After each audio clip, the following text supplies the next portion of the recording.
तो आज हम बात करने वाले हैं राम कथा के बारे में। तो शुरू करते हैं। एक संत के पास बाहर एक आदमी सत्संग सुनने आता था। उसके कान तो थे पर वो नाड़ियों से जुड़े नहीं थे, एकदम बाहर थे। एक शब्द भी नहीं सुन सकता था वो।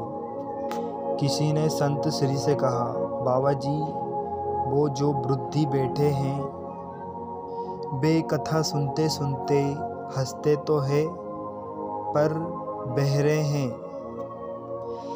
बहरे मुख्यतः दो बार हंसते हैं, एक तो कथा सुनते सुनते तब, और दूसरा सभी हंसते हैं तब, और तीसरा अनुमान करके बात समझते हैं तब अकेले हंसते हैं।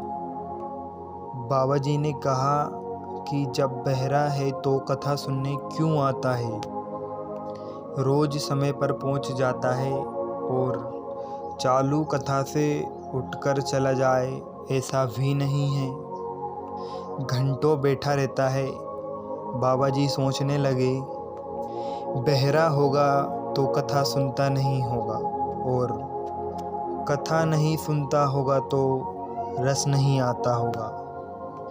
रस नहीं आता होगा तो इसे यहाँ बैठना भी नहीं चाहिए, इसे उठकर चले जाना चाहिए, यह जाता भी नहीं है। बाबा जी ने उस वृद्ध को बुलाया और उसके कान के पास तेज आवाज़ लगाई कि कथा सुनाई पड़ती है। उसने कहा, क्या बोले? महाराज, बाबा जी ने और आवाज़ ऊंची करके पूछा, मैं जो कहता हूँ क्या वो सुना ही पड़ता है? उसने पूछा, क्या? बोले, महाराज, बाबा जी समझ गए कि यह नितांत बहरा है। बाबा जी ने सेवक को पहुँचाया, कागज और कलम मंगाया और लिखकर पूछा। वृद्ध ने कहा, मेरे कान पूरी तरह से खराब है, मैं एक शब्द भी नहीं सुन सकता।